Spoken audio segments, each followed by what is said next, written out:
प्रच्युति पराजित पद्मरागौ बाह्यैर्महोभिरभिभूत महेन्द्रनीलौ उद्यन्नकांसुभिरुदस्त शशाङ्कभासौ श्रीवेङ्कटेश चरणौ शरणं प्रपद्ये सप्रेम भीति कमलाकर पल्लवाभ्याम् संवाहनेऽपि सपदि क्लममादधानौ कान्ताववाङ्मानस गोचरसौ कुमार्यौ श्रीवेङ्कटेश चरणौ शरणं प्रपद्ये लक्ष्मी मही तदनुरूप निजानुभाव नीलादि दिव्य महिषीकर पल्लवानाम् आरुण्य संक्रमणतः किल सान्द्र रागौ श्रीवेङ्कटेश चरणौ शरणं प्रपद्ये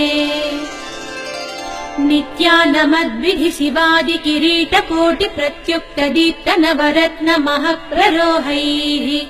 नीराजना विधि मुदारमुपादधानौ श्रीवेङ्कटेश चरणौ शरणं प्रपद्ये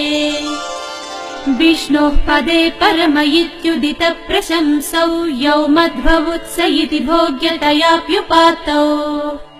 भूयस्तथेति तव पाणितल प्रदिष्टौ श्रीवेङ्कटेश चरणौ शरणं प्रपद्ये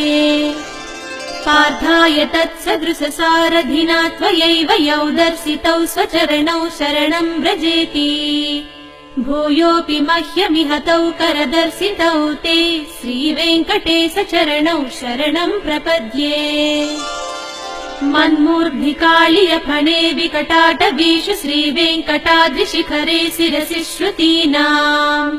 चित्तेऽप्यनन्य मनसां सममाहितौ ते श्रीवेङ्कटेश चरणौ शरणं प्रपद्ये अम्लानहृष्य दवनीतलकीर्ण पुष्पौ श्रीवेङ्कटाद्रिशिखराभरणायमानौ आनन्दिताखिल मनोनयनौ तवैतौ श्रीवेङ्कटेश चरणौ शरणं प्रपद्ये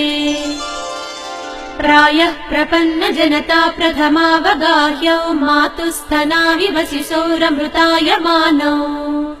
प्राप्तौ परस्पर तुलामतुलान्तरौ ते श्रीवेङ्कटेश चरणौ शरणं प्रपद्ये।